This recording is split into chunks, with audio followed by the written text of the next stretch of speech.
the webinar. I'm going to Yep. put everybody on mute. So once this topic is over, we can just use the chat box.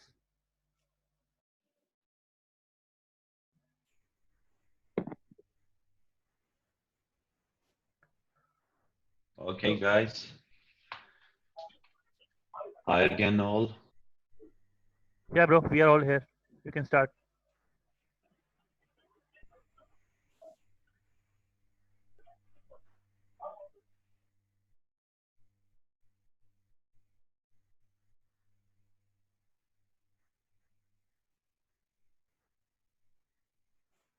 All Uh, of you may know we are, sorry, I just put you on mute for by mistake. You can go again. I'm sorry.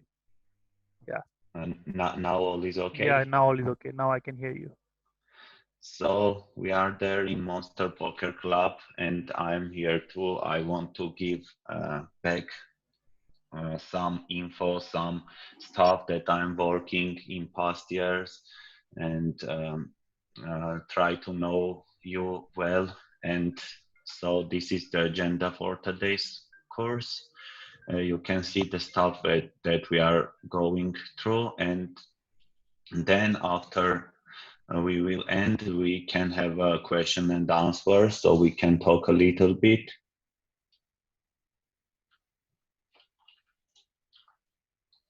So a little bit about me. I'm Arman, and I'm a PhD working in the sphere of electronics. And in past years, I mainly played in live games, like unlegal games. You know that in my country, no casinos or stuff like that that I can go and play legal games. And from this year, I start to grind from micro stakes to build my path through the um, high stakes poker games, cash games, and I am now playing mainly on Poker Stars.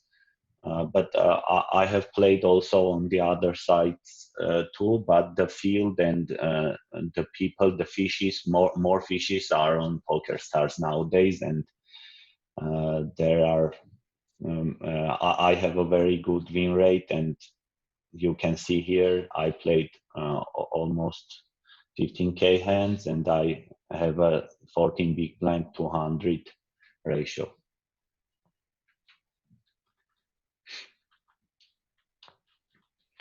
So guys, when we go through the flop, main things we need to consider is the comparative range makeup. So let's say we are on the cutoff and we are open raising and big blind defending. What we should think about when the flop comes? So we need to have a good understanding uh, of which position we are and which position is the opponent that is defending.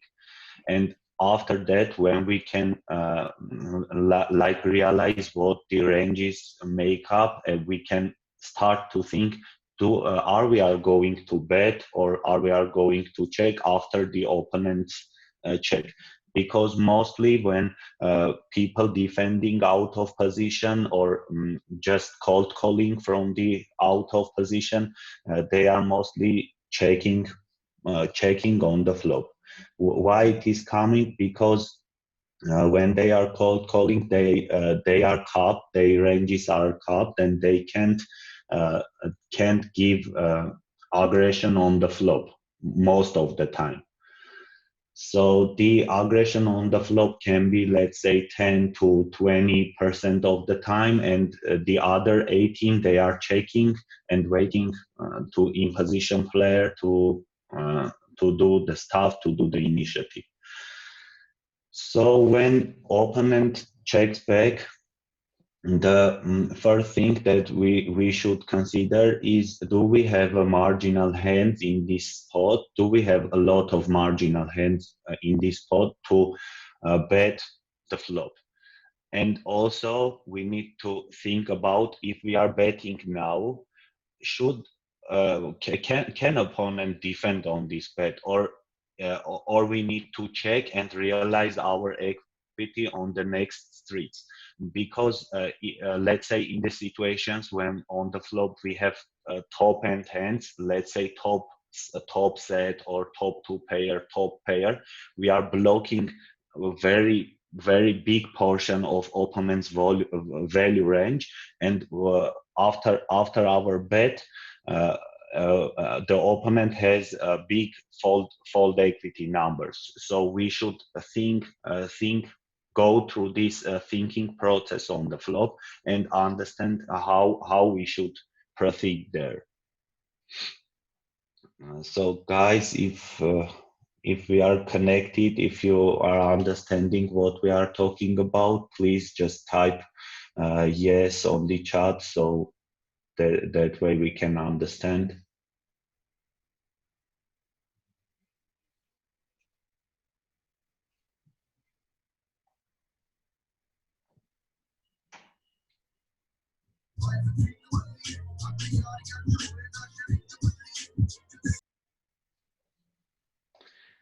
So great. I see a lot of yeses there.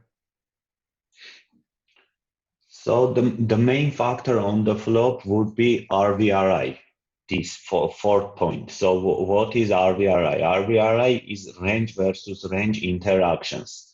So how our range stands versus our opponent's range on the particular flops.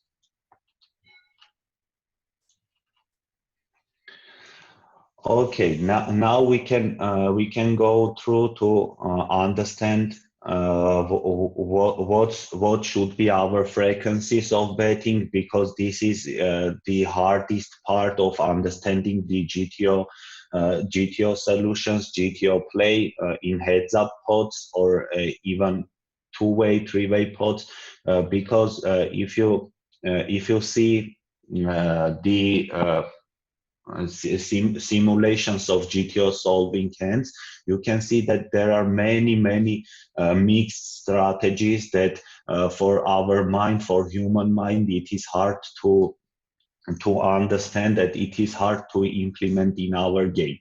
In some points, that GTO concepts are very intuitive and we can just take it and implement on our games, but most of the times the bunch of analyses that I have done before, they are still very hard for me to understand, to implement in the game. But what I want to talk here is how our frequencies goes up or down in the particular flops. So the main factor, again and again, I will say, there is a range versus range interaction. Only thing that we need to learn in single race pots when playing versus let's say out of position player is how our range stands versus his range. So the frequency of betting is high when we pushing more equity than our opponent. So the equity push, higher equity push, comes from the our range equity advantage. So again, we push more EV when we have more equity advantage in the ranges. And the fact that the opponent can't play aggressive on the flop, let's say he can check raise 50% of the time, 60% of the time, that brings our frequency of betting higher. And we have a lower frequency of betting when we have small equity advantage, and we are pushing less EV than or equal EV than our opponent. We all see the boards when let's say we are on cutoff or middle position, we are opening and big blind is defending, and flop comes 4, 5, 8 with two same draw cards. So in that kind of spots, we are very uncomfortable to play with, because the opponents hits all of the combo draws on the flop, and that is very hard to play for us, because our range has no advantage on the flop.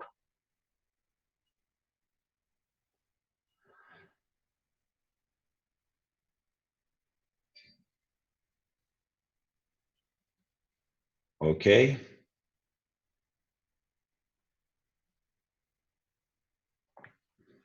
So let's see the situation one. So we are holding 7-8 suited. We open raised from cutoff, and the flops come ace k9 and big blind defense. So here, some of us maybe go to check this hand on the flop. Some of us go to bet. I think the solid game is to bet in high frequency of our range. So why this is coming? Because our opponent don't have many good hands, many good draws on this hand, and he don't have aces, kings, maybe even nines, because he is three betting these hands pre-flop, and we can bet our range with very high frequency. And we also see that we have a one connected suited card on the board. So while we are betting here, we have a good chance to robust our equity on the next streets.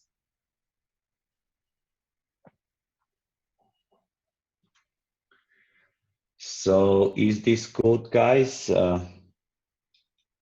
Does you understand what we are talking about on the first situation?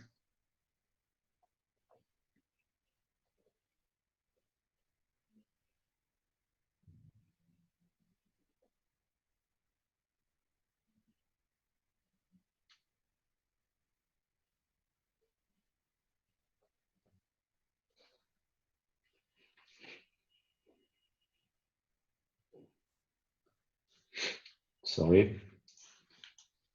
And here you can see the situation too, where we are holding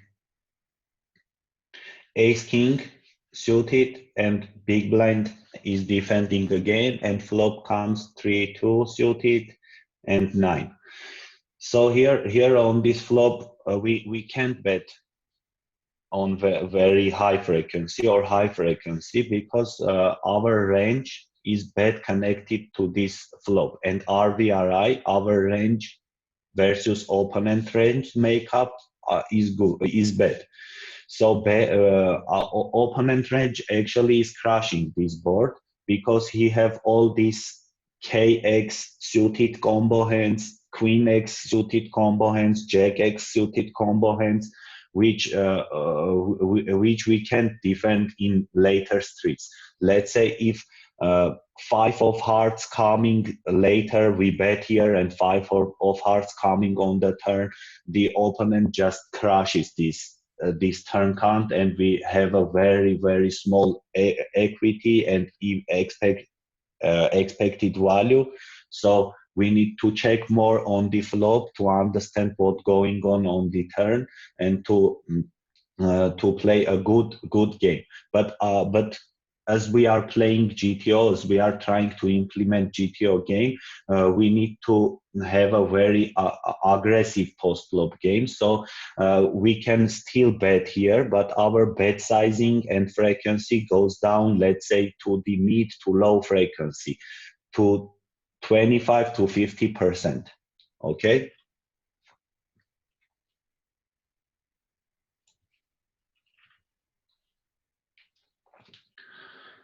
Okay, guys, I have prepared some stuff for you. Just two solving examples with PioSolver, so we can just look on them and try to understand what's going on with the frequencies. So for the first situation, when the flop is ace k9, we see that we are betting about 78% and checking 21%. And you can see that mostly with our top end hands, we are betting more and betting on the bigger side because the opponent doesn't have these combinations, but also we are checking a little bit, let's say 20 to 25% with our top end uh, um set aces. And also we are checking more on this cupped range part, we are which are not connected good and have a half equity, half of equity. So this is comes to that we need to in these spots when we have a big range advantage, we need to polarize our range.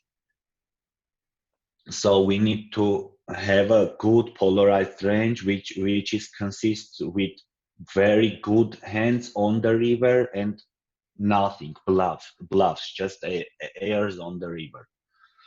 And the in the other hand, in 3 to 9 double suited board, we see that we are checking 36% of the time, 50% more than the on the ace king 9 board. And you see that we are going to check here half of the time with our top end overpayers, let's say, because if we are going to bet here 100% of the time, we are going to lose even more and more EV because of the fact that our opponent has a very big combinations of combo draws on these type of boards.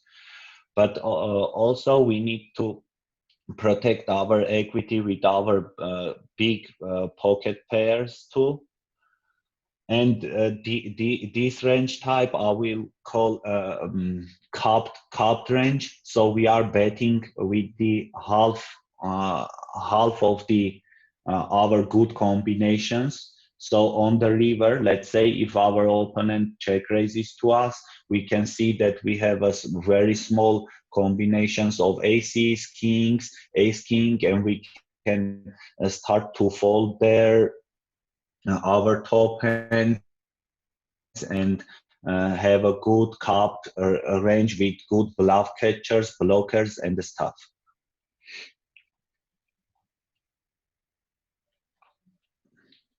So just write in the chat, does it make sense? Just write yes or no.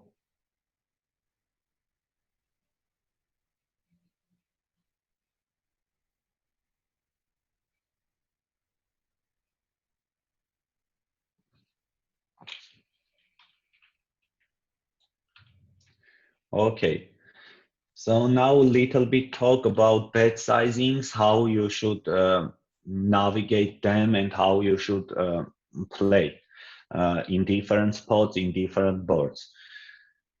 Bet sizings are driven by the frequency number. So this is the function of the same formulas. Let's say if your frequency goes up in the situations, for example, we are on the button and we open raising and big blind defending. In this part, both of us, hero and the opponent, have a very big number of marginal hands. So we have a big after on the flop opponent checks, we have a big marginal hands we want to bet, and that's why our frequency goes up.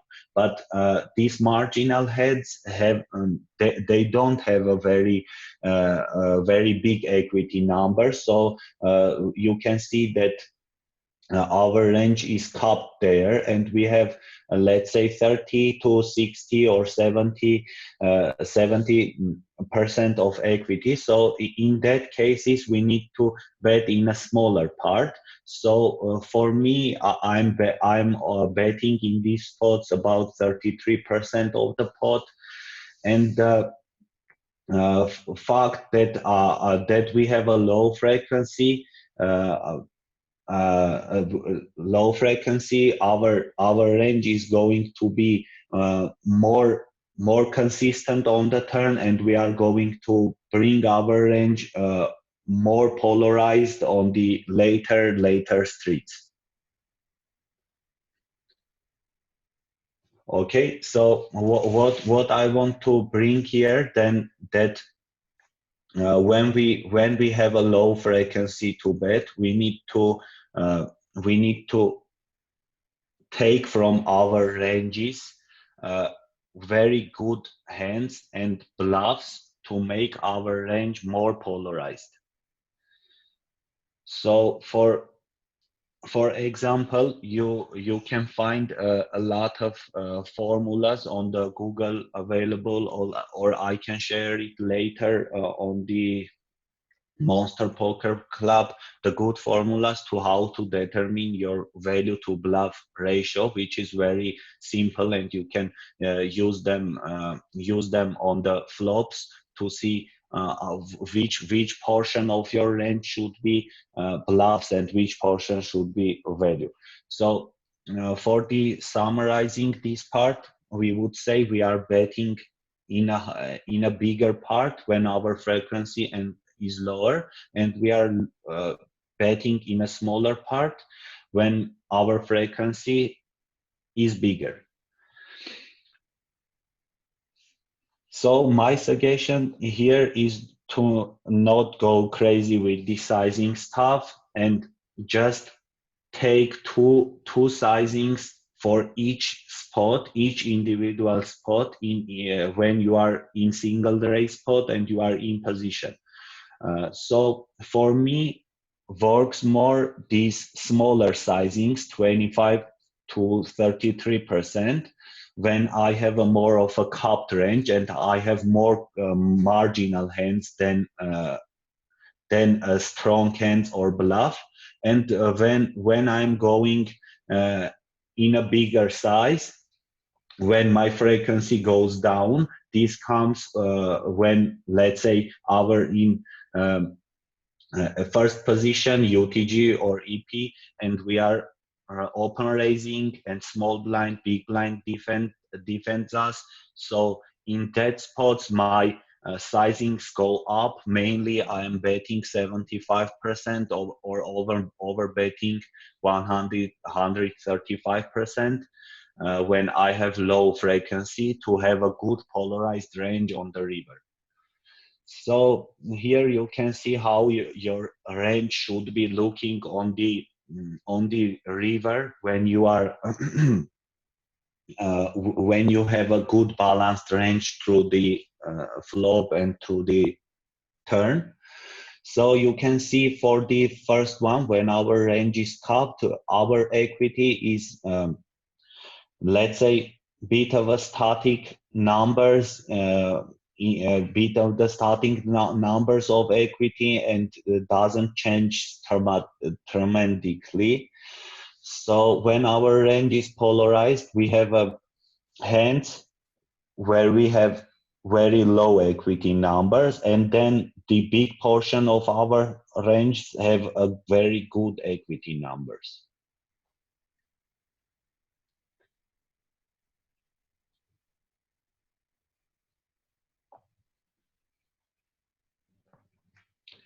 Okay, guys, does it make sense?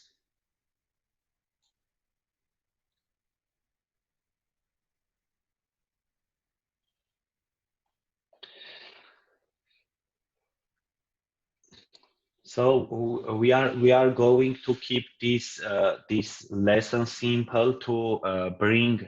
Most of you may already know of this stuff, but we want to just give a taste of this frequency and bet sizing understanding.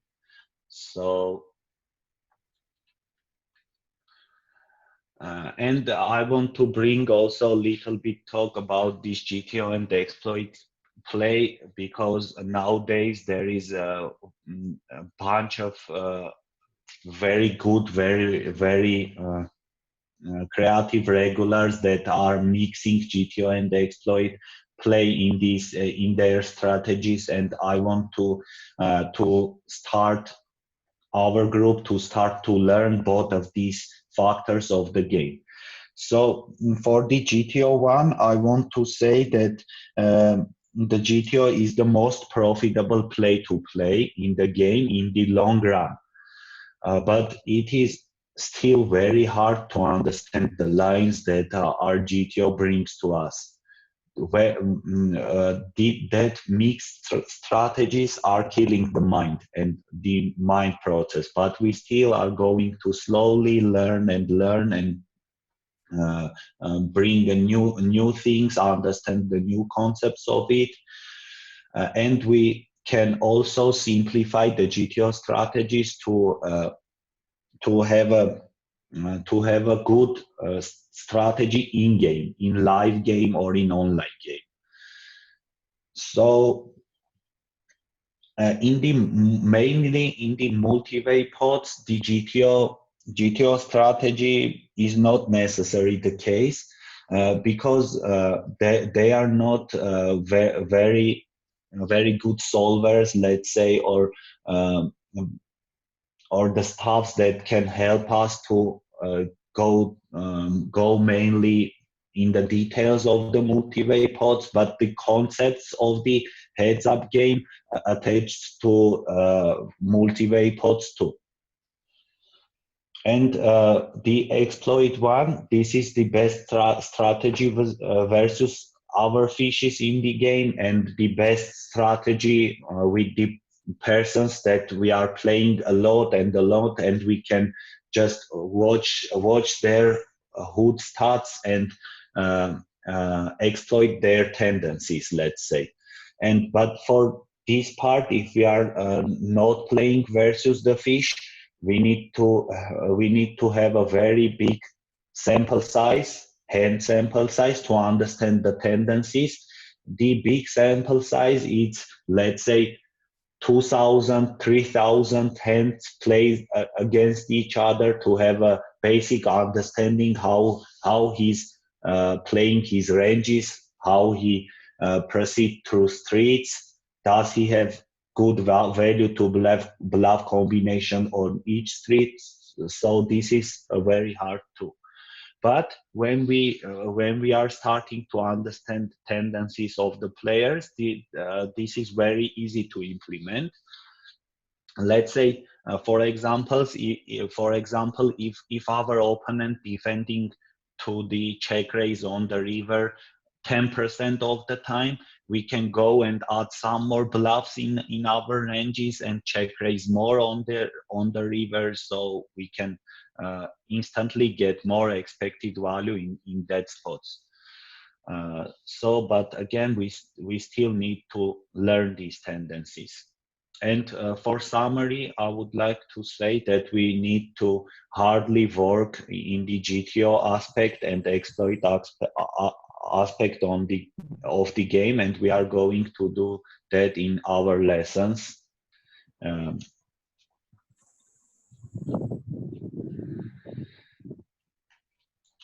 And for summary, this is actually my suggestions with I want to give you. Every time you play a hand, just start thinking about these RVRI concepts. So the comparative range makeup, how your range stands versus opponent range, and how your range connects to the board.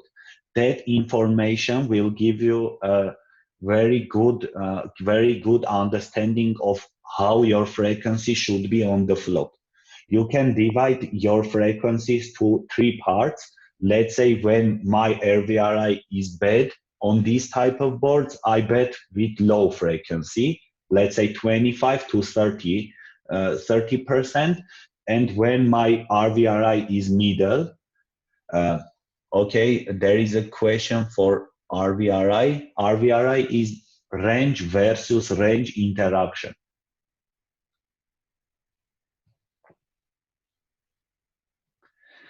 So I want to say, when you can divide your frequencies into 3 parts.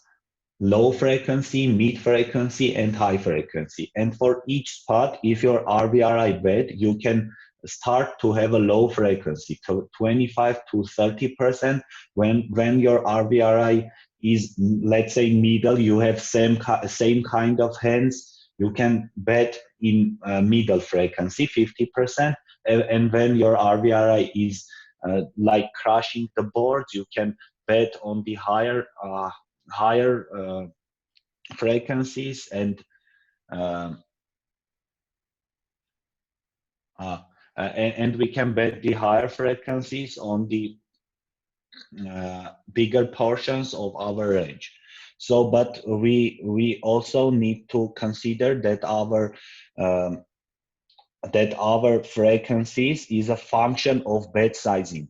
When we know when we are going to bet on the higher frequency on this particular board, please understand that you need to uh, uh, decrease your sizings and use a smaller sizings, because when you are going to bet on the bigger part, you are not going to realize your equity. So again, don't go crazy with the sizings, and try to play understand GTO mainly. Your main strategy on the game should be a GTO. The GTO is the way that you can't lose in the long run. So other exploits and other techniques that then you can bring into your game could be good add-ons to your GTO strategy. But your base strategy always should be the GTO. And also about exploit, you need to exploit the tendencies of today's player, of today's limits that you are playing as much, as hard as you can. So that's all, guys, that I want to bring. I have tried to keep this as simple as possible to give you a taste of these frequencies and bet sizing stuff. I think you are all like it, and some guys may know a little bit bigger of this frequency and bet sizing stuff. Some guys may know smaller part of it, but we all now in the same boat, and we try to bring our games in the next level. So now I am open for your any question. We can talk. We can just talk in any other questions, and you can bring any other situations that want me to cover today. Yeah, I think all good, bro. I think everybody can hear me. So we can go one by one for the question and answer. We can start from like the alphabetic order. So Abhinav has just joined us. So Abhinav, I think missed the session. So no issue, bro. Off topic also, you can ask some questions to Arman. You can type your question or you can write here or you can talk. It's all good for me.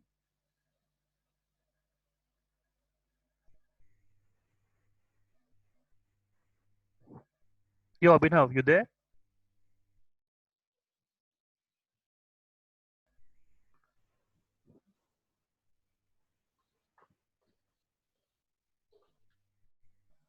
Guys, it is okay that you can Okay, so you can. Abhinav don't have any questions. So we move to Alkesh.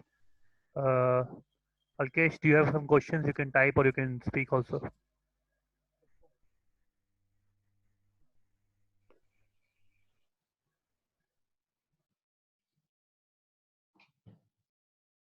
I think Sumit, let people come up. Whoever has question, otherwise it will take time because many are not responding actually. Just open your unmute yourself if you have any question and just come up. No problem. Yeah, or you can chat in the chat, like you can type in chat box also is fine. So here I can see in the chat one question: how do we deal with bad losses, bad beats? So, bro, I can bring now my databases with my old games and this year games, you can say I can give you very big sample of hands of a bad beats, but this bad beat is a part of this poker game, and maybe this is the let's say seed, one seed that attracts us to play a poker, because bad beats are giving us emotions, maybe good emotions or bad emotions, but we just need to see it, understand what going on in this spot. Let's say we are lost and we think this is a bad beat, which we should sit and understand. Does it is actually a bad beat, or we have doing mistakes on before in the streets? Let's say we need to bet on the flop 70% of the pot size, but we are checked there, and then to understand what's going on and try to improve our game. And we can't do anything with bad beats. We just need to be a friend with them.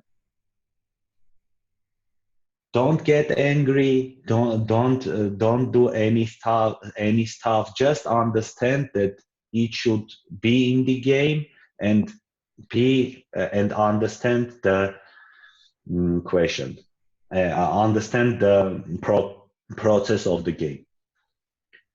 Prajit also have a question. Prajit, you can type it out because I don't think you can speak, right?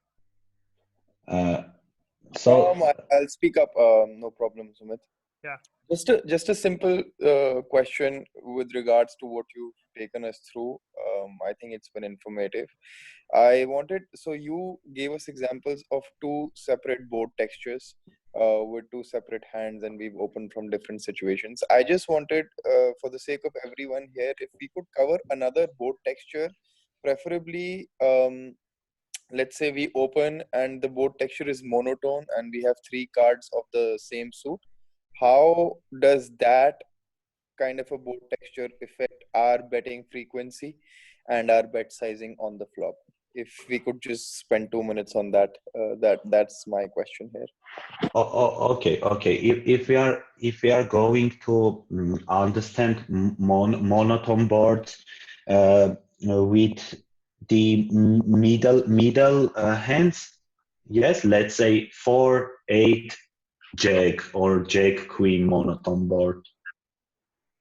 Which type of monotone board? Higher or smaller? Let's look at the mid-range monotone board, something like 5, 7, and a 10 of spades, something like that. 5, 10. Okay. For the cutoff, we when we are talking 5, 10, and 7, yes, you say. Yep. Yes. 5, 10, and 7. We have a a lot of marginal hands there. So we have over pairs. Let's say pairs or just two hands which are bigger than this flop. We have a suited connected hands which can have a robust equity on later streets. So in that particular spot, I would go with high frequency and lower sizing, because the opponent, which is on a big blind, can defend aggressively to my bad sizings. So he don't have a good hands. He don't have a good draws even, because his range makeup is more of like a suited one high card, one low card, and this stuff like that. All the poker pairs, let's say from eights to aces, he's three betting pre-flop. So I'm not worried about his sets anymore on the flop. Just one combination of lower set there, and just I'm going to higher frequency and lower bet sizing in that kind of spots. Okay, so one follow-up question on the same thing. Let's say our opponent is not defending from the big blind, but is defending. We open from the cutoff and the opponent defends from the button. How what how much does our frequency change when we're betting against the big blind and when we're betting against the button? So our frequency is changing dramatically because we are playing versus in position player when there is a button.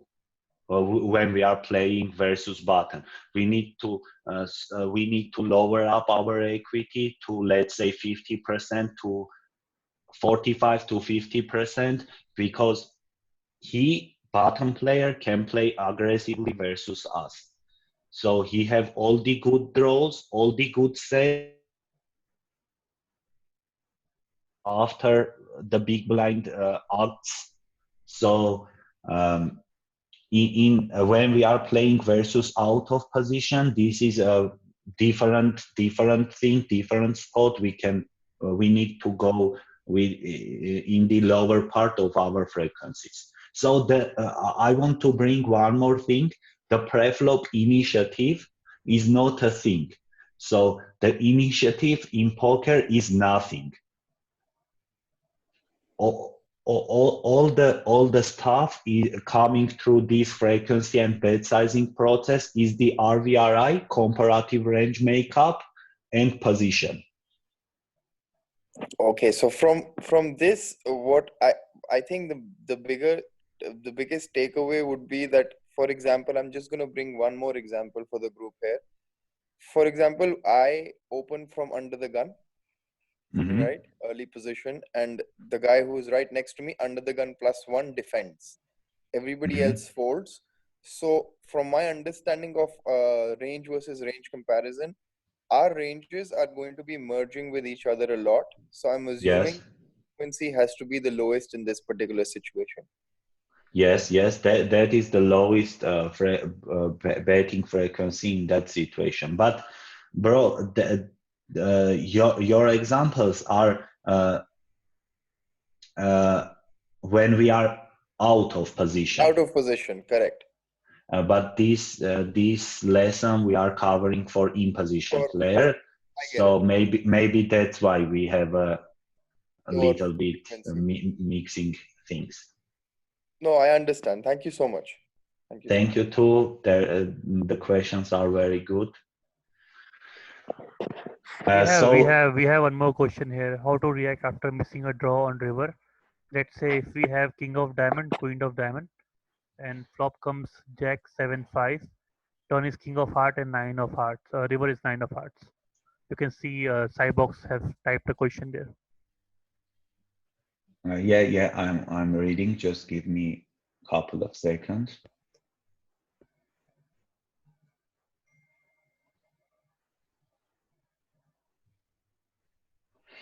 So, bro, again, this is the spots that you bring here.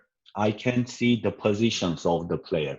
If, let's say, you are playing same button, cutoff, or middle positions versus big blind, you need to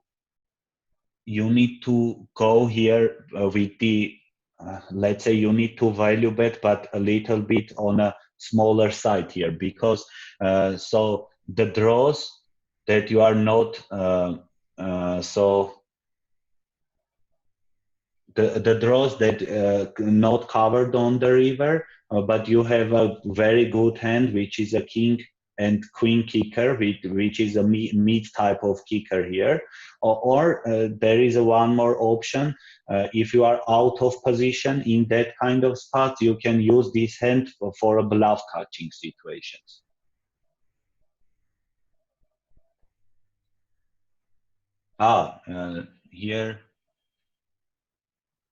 Here one more question. We are just, what is the easiest way to tackle fishes as many red players are playing during lockdown?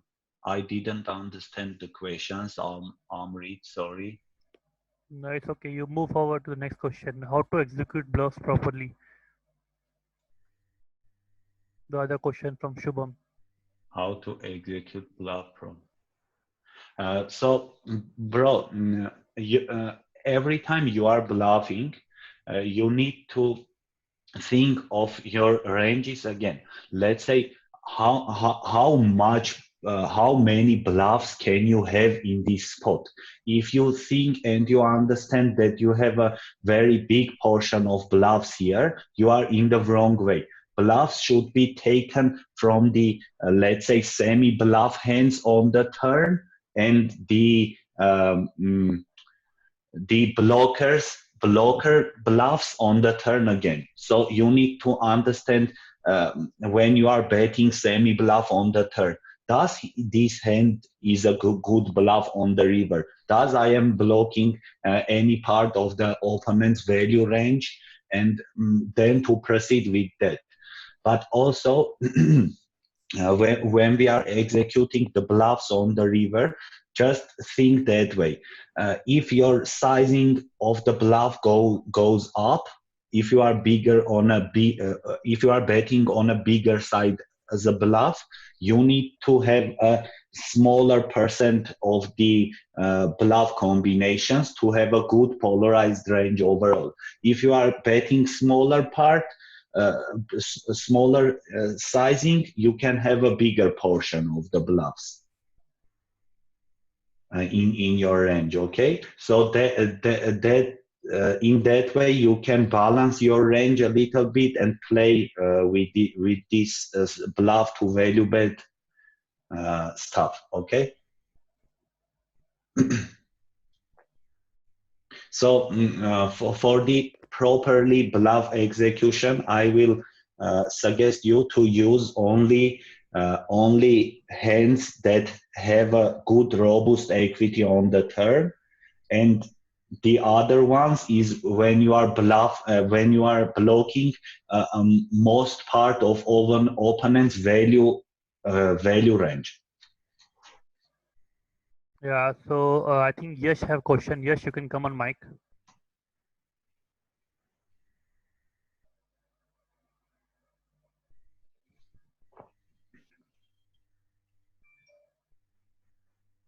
I think Yash was on chat. I think he just left. No issue. So we have other question from Raj. Yeah, I'm reading now. Sure.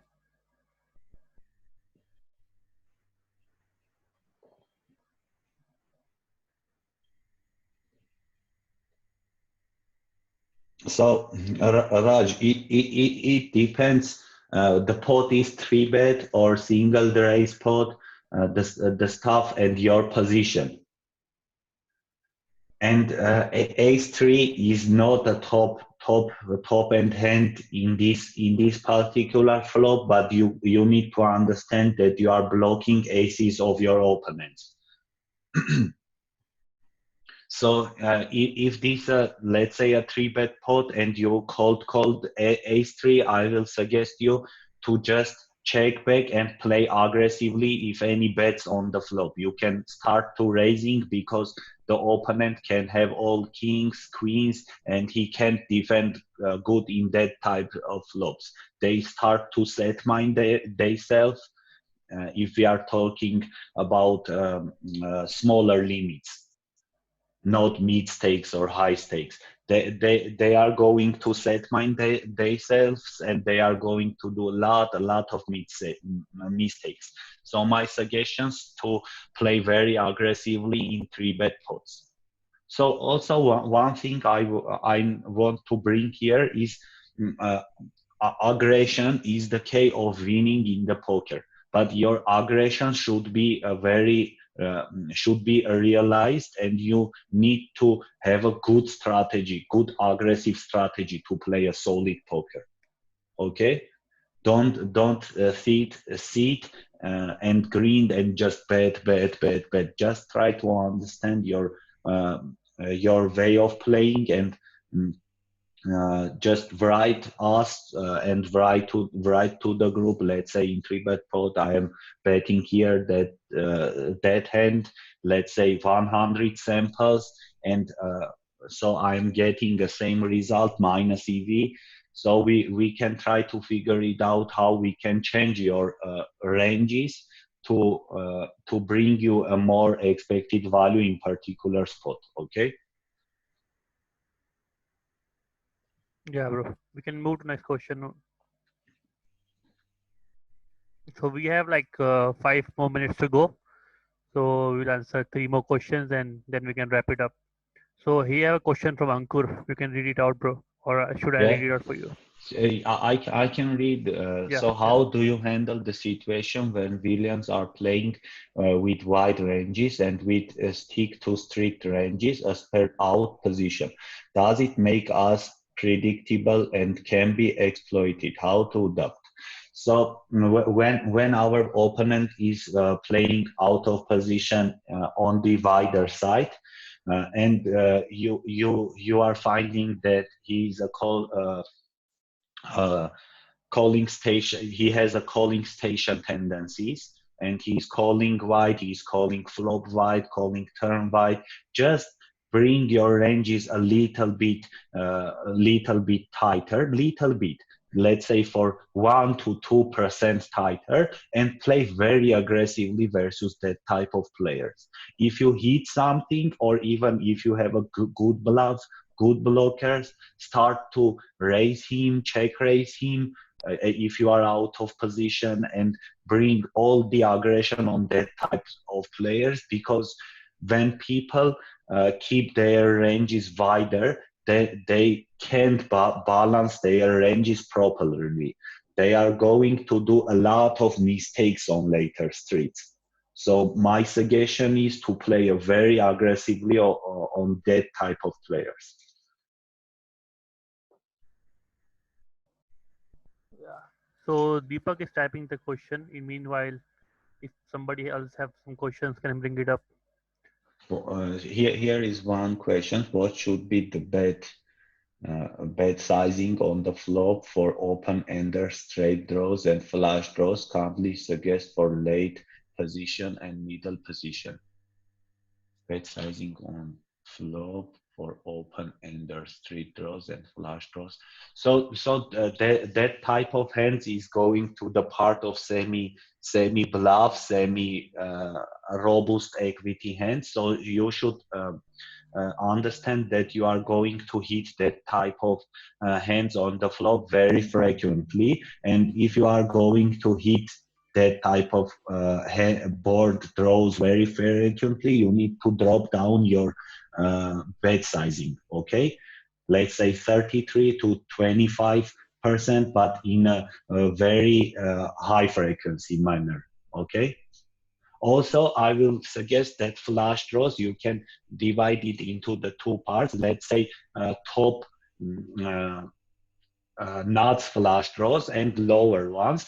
So you can start to check the lower ones to balance your, check the nuts flash draws to balance your range, and bet the lower ones to have enough aggression.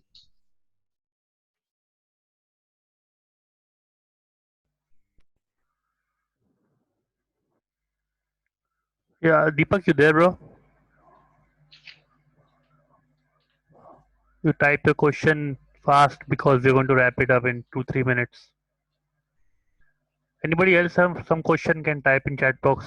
Bring it up. Also, guys, besides the guys typing the message, I would please you to write like suggestions about the webinar, or you like it or no, in our Monster Poker Club, so other people can see how it's going through, and also the moderators and the owners of the club can see what's going on, and are people connected in the stuff that we are talking. Thank you. Yeah, bro. We all will type the suggestions there and what can be done. But I think it's perfect.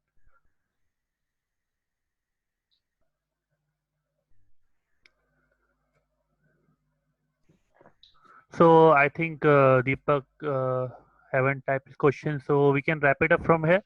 I can take Deepak's question and send it to you in Discord, so you can answer that question in Discord whenever you have time. Sure, sure. So, guys, I'm very happy to be here with you all and give back to the common community, the stuff that I have learned so far. I'm ready for helping you, and I'm there 24/7. You can type me, write me.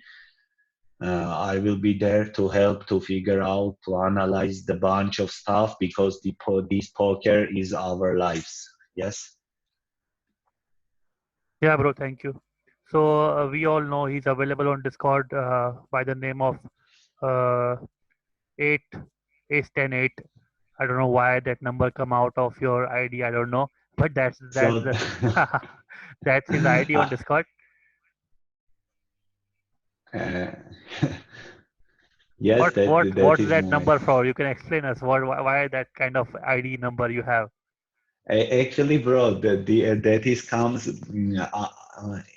from my Poker Stars ID. Okay. When I was younger and don't playing, I just want to open some poker site and play there. Let's say one in a year or one in a month. So I have tried to write my initials 80. So I'm Arman Terdatian. My initials and are 80, and how I am writing there.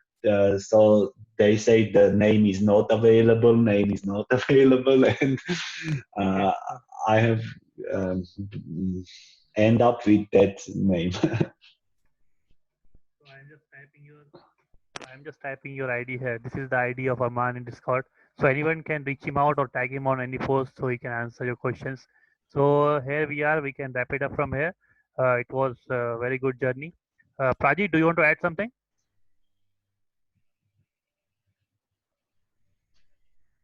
Or Raj? I have something to say, Sumit. Yeah, bro. Tell me. For today's webinar, you can just have one new category in Discord with Arman's name and today's date, and whatever people have, suggestions or questions, they can just post it there. So Arman can just, only look at that one and try to answer it within the next few days. Yeah, sure. I will do that. Anyone else? I don't know where Prajit went. Where is Raj? Poker Life India, where are you? So it's okay. We can wrap it up from here. I will post this video in our YouTube channel, but it will be password protected. Only the Monster Poker group members can use this. Only when Arman, agrees to that, then everybody can access that. So yeah, Yep, and one more thing, Sumit, I just want to thank Arman on behalf of everybody in the group. I think it was a great session. We should have a lot more of these sessions and quite often with more frequency. yeah, bro. I didn't share with you guys. So Arman was my first coach when I started playing poker, and when I tried to take this poker seriously. So he was the guy who came up to me, and I met him on Instagram, and he was like, it's okay, you're my friend, I can teach you for free. So we used to have 1 or 2 hour long sessions in night, and he used to teach me about strategy. So as a person, also he's very nice guy. So I respect him for that, and keep doing the good work, bro. Thank you, bro. I'm there for all of you. Yeah, bro. So yeah, I'm just ending the meeting. Take care, guys. Have a good day. Okay, bye bye.